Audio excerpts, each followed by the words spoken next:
बिस्मिल्लाहिर्रहमानिर्रहीम, अस्सलाम वालेकुम। इनसाइट्स विद उबैद भट्टी में आपको खुशामदीद। बहुत पहले से हम ये बात कह रहे थे कि इलेक्शन कमीशन ऑफ पाकिस्तान और पाकिस्तान डेमोक्रेटिक मूवमेंट यानी पीडीएम जो इस वक्त 11 के करीब जमातें मिली हुई हैं हुकूमत के ख़िलाफ़, पहले दिन से ये जिस तरह हुकूमत को गिराने की कोशिश करते रहे, फिर पीडीएम वजूद में आया, फिर उसके बाद NA-75 का जब इंतखाब हुआ ख़ास तौर पे, तो उसके बाद जिस तरह इलेक्शन कमीशन ने फ़ैसला दिया, फिर तो इस बात में कोई शक ही नहीं रह गया कि इलेक्शन कमीशन किस तरह से पीडीएम का बी टीम बना हुआ है। और वो जो वीडियोस सामने आई थी, कोई फायरिंग कर रहा है या उसके बाद छोटे मोटे जो इंसिडेंट थे, जब मुस्लिम लीग नून की तरफ से वहाँ पे वो वीडियोस पेश की गई, तो इलेक्शन कमीशन ने फ़ौरी फ़ैसला करते हुए जो इंतखाब था उसको कलअदम करार देकर दोबारा 18 मार्च को इंतखाब का ऐलान कर दिया। हालांकि बहुत सारे ऐसे कानूनी और आइनी पॉइंट्स थे, नुक्ते थे, जिनको नज़रअंदाज कर दिया गया, जिसकी बुनियाद पर ऐसा फ़ैसला जो था वो कतई हैरान कुन और परेशान कुन था बहुत सारे लोगों के लिए कि किस तरह ऐसा हो सकता है कि 14 पोलिंग स्टेशन का मामला हो और आप 360 पोलिंग स्टेशन पर दोबारा से इंतखाब का ऐलान कर दें। और फिर जिस तरह वीडियोज़ के ऊपर नोटिस लिया गया, उसके ऊपर जो क्रॉस आर्ग्यूमेंट्स थे दूसरी पार्टी की जानिब से, यानी तहरीक इंसाफ के जो कैंडिडेट और उनके जो वकील थे, उन्होंने जो वहाँ पर एतराज़ात पेश किए, उनको मुस्तरद कर दिया गया। खैर, उसके बाद तो ये ज़ुबान ज़द-ए-आम हो गई बात है कि इलेक्शन कमीशन जो है वो अपनी लिमिट से बाहर जाकर पीडीएम यानी मुस्लिम लीग नून को ख़ास तौर पे रिलीफ़ दे रहा है। और जिस तरह प्रेशर लिया गया उनका, जिस तरह उन्होंने शोर मचाया, मीडिया पे एक पूरा बयानिया क्रिएट कर दिया गया, तो उसके बाद ये ज़ुबान ज़द-ए-आम बातें हुई। लेकिन फिर भी अभी कुछ शक बाकी था कि शायद हो सकता है इलेक्शन कमीशन ने कोई ऐसी चीज़ देखी हो जिसकी बुनियाद पर ऐसा कोई फ़ैसला दिया हो। लेकिन उसके बाद जब सुप्रीम कोर्ट के अंदर हुकूमत ने सदारती ऑर्डीनेंस जो जारी किया था उसके हवाले से जब राय मांगी, तो वहाँ पे इलेक्शन कमीशन खुलकर पीडीएम के साथ खड़ा हो गया और कहा कि सीक्रेट बैलेटिंग जो है वही आइन कहता है और हम सीक्रेट बैलेटिंग ही करवाएंगे सेनेट के इलेक्शन में। जिस पर सुप्रीम कोर्ट ने भी कहा कि जी ठीक है, आइन कहता है कि सीक्रेट बैलेटिंग हो, लेकिन ये सीक्रेसी हमेशा के लिए नहीं होगी। आप इसको ट्रेस करने के लिए कोई एक मैकेनिज़्म बनाएं, चाहे बारकोड प्रिंट करें या कोई सीरियल नंबर लगाएं, ताकि इन केस अगर कोई रॉन्ग प्रैक्टिस होती है, कोई करप्ट प्रैक्टिस होती है, तो उसको बाद में पकड़ा भी तो जा सके ना। ताहयात अगर आप उसको सीक्रेट कर देंगे तो फिर तो कोई भी दो नंबरी कर जाए तो वो तो पकड़ी ही नहीं जा सकती। सुप्रीम कोर्ट का फ़ैसला आने के बाद लगा कि शायद अब मामला ठीक हो जाएंगे, क्योंकि ख़बरें आ रही थी कि ख़रीदो फ़रोख्त जारी है सेनेट के अंदर। और जिस तरह माजी में होता रहा है, मुस्लिम लीग नून करती रही है, पीपल्स पार्टी करती रही है, और ख़ुद नवाज़ शरीफ और ये लोग मुँह से कहते रहेंगे जी ख़रीदो फ़रोख्त होती है, तो इसके लिए ओपन बैलेटिंग होनी चाहिए ताकि ये ख़रीदो फ़रोख्त भी ख़त्म हो और जमहूरियत के ख़िलाफ़ जो काम है वो भी ख़त्म हो। लेकिन इस दफ़ा मामला था इमरान खान के ख़िलाफ़, तो उन्होंने सब मिलजुल के ये कहा कि नहीं जी नहीं, खुफिया बैलेटिंग ही होनी चाहिए, क्योंकि ज़ाहिर है गेम तो इसी तरह से डाली जा सकती है, और वही हुआ।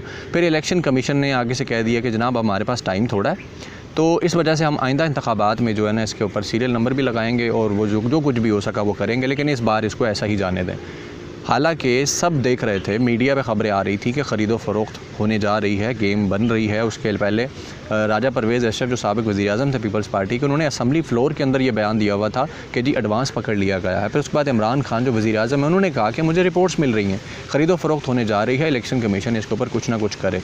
लेकिन इलेक्शन कमीशन ने कुछ नहीं किया। तो हमें फिर ये साफ समझ आ गई कि इस वक्त गठजोड़ जो है पीडीएम का और इलेक्शन कमीशन का, वो इस वक्त मुकम्मल अपना हरकत में आ चुका है, काम कर रहा है। फिर उसके बाद ख़बरें सामने आई कि जो इस वक्त के चीफ़ इलेक्शन कमीशन हैं सरदार सिकंदर राजा जो हैं, वो नवाज़ शरीफ के बड़े महबूब हैं और नवाज़ शरीफ को ही पूछकर उन्होंने इस सीट की ऑफ़र कबूल की थी। और उसके बाद जो 2 मेंबरान और हैं इलेक्शन कमीशन के, वो भी इसी तरह मुस्लिम लीग नून के बड़े चहीते हैं। और उनको जब लगाया गया तो उसके बाद जो एक इन्वेस्टमेंट होती है सिस्टम के ऊपर सियासी पार्टियों की तरफ से, ख़ास तौर पर मुस्लिम लीग नून ने जो पिछले 40 साल में इस सिस्टम के ऊपर इन्वेस्टमेंट की है, बहुत से मौक़ों पर हम पहले भी बताते रहे कि पंजाब के अंदर ख़ास तौर पर हर एक महकमे को करप्ट किया गया, मुस्लिम लीग नून ने करप्ट किया, पैसे लगाए, ब्यूरोक्रेसी में लोगों को लाखों रुपए, मतलब मिलियंस रुपीज़ के अंदर उनको नौकरियां दी। तो उसका एक ही मकसद था ताकि जब वक्त आए तो वो लोग फिर पे बैक कर सकें, उनकी मदद कर सके मुस्लिम लीग नून की।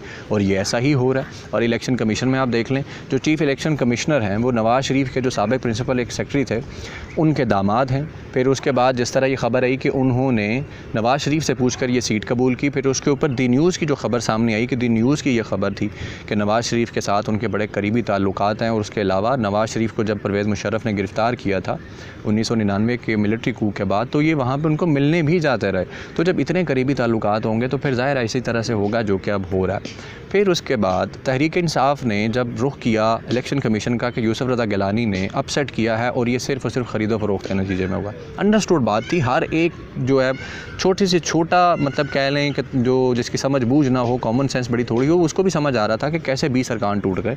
तो यकीनन पैसे का गेम हुआ और फिर वीडियो सामने आ गई यूसुफ रज़ा गिलानी की। तो तहरीक इंसाफ ने जब इलेक्शन कमीशन को रुख किया, उधर जाके उनसे बात की, उनसे कहा, तो उन्होंने कहा जनाब वीडियो में कहाँ पता लग रहा है कि जनाब ये यूसुफ रज़ा गिलानी के लिए वोट मांगे जा रहे हैं, और क्या गारंटी है कि ये वीडियो उसी की है। मतलब कि आप अंदाज़ा करें कि जैसे सोशल मीडिया पे लोगों ने लतीफ़े शेयर किए कि अदालत का एक मंज़र है और वहाँ पे एक बकरी खड़ी है, तो वहाँ पे जज साहब उसे कहते हैं कि ठीक है जी, आप कह रहे हैं ये बकरी है, वो भी कह रहे हैं कि बकरी है, मुझे भी लग रहा है कि ये बकरी है, लेकिन इस बात का सबूत कहाँ है कि ये बकरी है। तो बिल्कुल ये इसी तरह इलेक्शन कमीशन ने इस वक्त जो गेम डाली है और ये कहा है कि जनाब जिन लोगों ने पैसे लिए उनके हलफनामे लेकर आप आएँ, हमें तो नहीं समझ आ रहा कि इस वीडियो में कौन है कौन नहीं है, तो वो लोग जब तक आके नहीं कहते तो हम कैसे एक्शन लेंगे। तो ये इसका मतलब ये हुआ कि वो लोग जो चोर हैं, जिनके दिल में चोर है, जिन्होंने 2 नंबरी की है, तो वो आके ख़ुद हलफनामे पेश करा के कहें हाँ जी हमने पैसे लिए हैं। मतलब कमाल नहीं हो गया। तो इस सूरत हाल के अंदर तहरीक इंसाफ के लिए बड़ी अजीब सिचुएशन बनी पड़ी है। और मैं पहले भी एक वीडियो में आपसे ये कह चुका हूँ, बल्कि एक से ज़्यादा वीडियो में, कि पाकिस्तान जो है ये ऐसा मुल्क है, ये हाई मॉरल ग्राउंड्स के लिए नहीं है। आप स्विट्ज़रलैंड वाली बातें पाकिस्तान में करें तो इस तरह नहीं चल सकता जैसे इमरान खान कहते हैं। ठीक है, उनकी मतलब एक सोच है कि अदारे आज़ाद होने चाहिए, तो आज़ाद इदारों वाला काम पाकिस्तान में नहीं चल सकता। यहाँ पे डंडा पीर है, यहाँ पे जितनी भी पिछली हुकूमतें गुजरी हैं उन्होंने डंडे के साथ ब्यूरोक्रेसी चलाया, सब कुछ आप देख लें, हर किसी का डंडा पीर है, कोई भी हो तो वो कभी भी एक साफ़ शफाफ और इस तरह के तरीक़ेकार पर नहीं चलता जब तक कि उसके पीछे कोई डंडे का ज़ोर ना हो, कोई डर हो, कोई खौफ हो। इमरान खान कहते हैं कि जनाब हम आज़ाद तरीक़ों से लेकर चलेंगे, तो फिर इलेक्शन कमीशन, इसका ट्रेलर है आपके सामने जो आप आज़ाद इदारों की बात करते हैं और उसके बाद जो इनके ऊपर इन्वेस्टमेंट की मुस्लिम लीग नून ने और पीपल्स पार्टी ने ख़ास तौर पर, तो फिर ये उसी चीज़ का ट्रेलर है, इसको भुगतें, फिर आप तैयार रहें अगले 2.5 साल के बाद जो आपके साथ होना है। जिस तरह अभी हुकूमत में होने के बावजूद आपके साथ जो सूरत हाल बन रही है, तो बड़ी अफसोसनाक चीज़ें हैं। आप ये देखें कि मुस्लिम लीग नून के दौर के अंदर अगर ऐसा इलेक्शन कमीशन ने किया होता तो मुस्लिम लीग नून उनका जीना हराम कर देती। ये ऐसे लोग हैं, माफिया, इनको सिसिलियन माफिया जो सुप्रीम कोर्ट ने कहा था वो बिला वजह नहीं कहा था। इन्होंने जो JIT बनी थी नवाज शरीफ के ख़िलाफ़ तहकीकात के लिए पनामा की, उसको इस तरह ब्लैकमेल किया, धमकियाँ दी कि उनकी हर वक्त जो थी सर्वेलेंस की जाती थी उन मेंबरान की, जो JIT के मेंबरान थे, उन्होंने अपनी फैमिलियाँ मुल्क से बाहर शिफ्ट कर दी थी। ये सूरत हाल है। और उसके बाद 2014 के अंदर जब इमरान खान ने धरना दिया था तहकीकात के लिए कि इलेक्शन की जो धांधली हुई है उसकी तहकीकात की जाए, उस वक्त नादरा के चेयरमैन थे तारिक मलिक जो थे वो एक इंटरनेशनल लेवल के पाकिस्तानी हैं, टेक्नोक्रेट हैं, और उन्होंने आलमी इदारों के अंदर जो है जैसे वर्ल्ड बैंक हो गया, UN हो गया, वहाँ पे उन्होंने जॉब्स की हुई हैं। तो उनको पाकिस्तान में चेयरमैन नादरा की जॉब मिली थी और बड़े कम्पिटेंट शख्स हैं। उनको जब उन्होंने ये बयान दिया कि जी इलेक्शन कमीशन कह रहा है, इलेक्शन ट्रिब्यूनल कह रहा है कि वोट जो हैं उनको चेक किया जाए, उनके जो थंब इम्प्रेशन है उनको चेक किया जाए, तो हम इनको चेक कर सकते हैं। मुस्लिम लीग नून ने देखा कि जनाब ये गेम तो सारी हमारे ख़िलाफ़ चली जाएगी।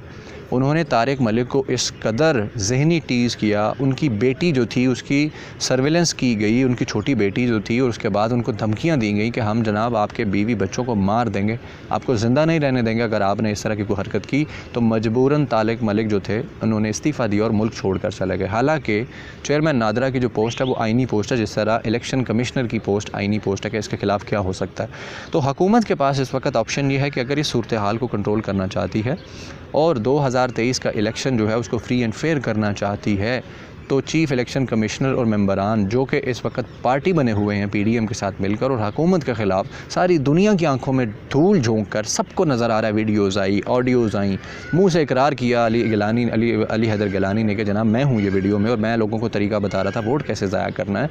इसके बावजूद इलेक्शन कमीशन जो हरकतें कर रहा है, तो सुप्रीम कोर्ट में बाकायदा इस चीज़ के ऊपर दरख्वास्त दायर करनी चाहिए, वहाँ पे जाके कहना चाहिए ताकि इसके मामले को सुप्रीम कोर्ट ही देखे, क्योंकि ये मामला सुप्रीम कोर्ट ही दे सकती है, इसके अलावा हुकूमत के पास कोई ऑप्शन नहीं है।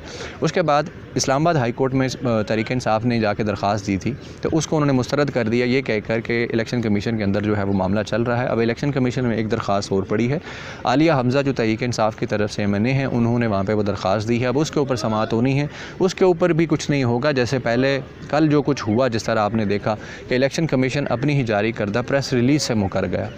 ये तो सूरत हाल है कि उन्होंने उस दिन प्रेस रिलीज़ जारी की, 2-3 दिन के बाद हाँ जी हमने नोटिस ले लिया इस वीडियो के ऊपर, तो हम इस पर कुछ देखते हैं। बाद में कहते हैं जी हमने तो नोटिस ही नहीं लिया ये ना, और ये प्रेस रिलीज़ भी हमारी जारी करदा नहीं है। तो आप यहाँ से अंदाज़ा करें, मीडिया तो पहले ही इस हुकूमत के ख़िलाफ़ था, वो एक नेक्सस बना हुआ है जिस तरह जो कुछ हो रहा है, और आवाम को जो मायूस करने की कोशिश की जा रही है तहरीक इंसाफ के ख़िलाफ़, तो वो उसमें कामयाबी भी उनको मिल रही है, मीडिया को भी और अपोजिशन को भी, और यही वो चाहते हैं। क्योंकि तहरीक इंसाफ के जो वर्कर्स हैं वो बड़े जज्बाती किस्म के और बड़े जल्दबाज हैं। उनको लगता है कि इमरान खान रातों रात चीज़ें ठीक कर देगा या साल 2 साल में मुल्क का सारा गंद ठीक हो जाएगा, सिस्टम ठीक हो जाएगा। ऐसा नहीं है। आपको ये हौसला रखना पड़ेगा, बर्दाश्त करना पड़ेगा। स्टेटस को के ख़िलाफ़ ये जंग बड़ी लंबी जंग है, और अगर आप हार गए तो उसके बाद फिर कुछ भी नहीं बन सकता। अभी तो आप सिर्फ फील्ड के अंदर उतरे हैं, अभी आपने मैच खेलने हैं। कभी आपके मुखालिफिन आप पर भारी होंगे, कभी आपने उनको जो है वो मात देनी है, और इस तरह करके मैच जीता जाता है। कोई इस तरह नहीं होता कि आप कहें कि जी एक ही गोल आपके ख़िलाफ़ हुआ और आप हार गए और उसके बाद कहें कि जनाब नहीं जी नहीं, इमरान खान कुछ नहीं कर सकता, इमरान खान चला जाए। इमरान खान चला जाएगा तो पीछे फिर यही लोग बैठे हैं, नून लीग पीपल्स पार्टी, वही आ जाएंगे, फिर आप भुगतिएगा वही सब कुछ जो पहले होता रहा। मुल्क कर्ज़ों में डूबा, तबाही बर्बादी हुई, सब कुछ इसी तरह से। और ये सिस्टम भी फिर आप यहाँ से अंदाज़ा करें, पूरी ब्यूरोक्रेसी पे उनकी इन्वेस्टमेंट है, हर इदारे के अंदर उनकी इन्वेस्टमेंट है। सुप्रीम कोर्ट अगर उनके इन्फ्लुएंस से बाहर निकल आया तो ये भी बहुत बड़ी खुशी की बात है। हालांकि उनके बयानात आप देख लें नून लीग के ख़ास तौर पे, और उन्होंने जिस तरह सुप्रीम कोर्ट पे हमले किए जब पनामा का मामला चल रहा था, फिर उसके बाद और अभी भी सुप्रीम कोर्ट को डराने धमकाने की कोशिशें हो रही हैं। फिर आर्मी के ऊपर जिस तरह हमले हो रहे हैं, और आर्मी डिफेंसिव मूड में साफ नज़र आ रहा है, और वो पीछे हट चुके हैं, क्योंकि ज़ाहिर है उनको भी अपनी इज़्ज़त का ख्याल आता है, उनको डर लगता है। और जिस तरह शाहिद खान अब्बासी ने ख़त भी लिख मारा है कि जनाब DGISPR को कि आपने कहा था कि हम इस वक्त न्यूट्रल हैं, तो आप कहाँ से न्यूट्रल हैं। मतलब कि ख़ुद ये अपनी तरफ से बातें बनाई जा रही हैं। मरीम नवाज़ हमले कर रही हैं, नवाज़ शरीफ हमले कर रहे हैं लंदन से बैठकर आर्मी के ऊपर, और आर्मी जो है फुल डिफेंसिव मोड में। तो इस सूरत हाल में पाकिस्तान की आवाम को इमरान खान के साथ खड़े होना होगा। अगर आप वाकई ही तब्दीली चाहते हैं, अगर आप चाहते हैं कि ये सिस्टम तब्दील हो और निज़ाम ठीक हो, तो इस सारी चीज़ों को समझें। इतना आसान नहीं है इस माफिया के ख़िलाफ़ जंग लड़ना। और ये सारी चीज़ें देखने के बाद भी अगर आप जल्दबाज रहेंगे और ये सोचेंगे इमरान खान हार गया तो आप फौरी हार जाएंगे। इमरान खान तो 25 साल सियासत हो गई है, जिस तरह उन्हें जो कुछ बर्दाश्त किया है इस सारे माफिया के ख़िलाफ़, वो तो नहीं हारा। तो आप तो अभी 2.5 साल में हार गए हैं, तो फिर इस तरह चीज़ें नहीं बदलती। और ना ही जल्दबाज लोगों के लिए जो तकदीर है या कह लें कि अच्छा मुस्तकबिल है वो उनके लिए नहीं होता, लोग जो जल्दबाज होते हैं। तो खैर नाज़रीन, अभी जो कुछ आगे होगा उसके बारे में भी जो अपडेट्स आएंगी उस बारे में भी हम बात करेंगे। और दूसरी चीज़, एक और अहम चीज़ ये है कि इस वक्त डिस्कशन हो रही है कि पाकिस्तान में सदारती निज़ाम जो है वो आ सकता है, या अगर चीफ़ इलेक्शन कमीशन को हटाना हो तो सुप्रीम कोर्ट में किस तरह अप्रोच करना पड़ेगा। तो इन 2 अहम सवालों के ऊपर माहिर कानून के साथ मैं वीडियो करूँगा, वो भी जल्द आपके सामने पेश करूँगा। अब तक के लिए इतना ही। अपना बहुत सारा ख्याल रखिएगा। अल्लाह हाफ़िज़।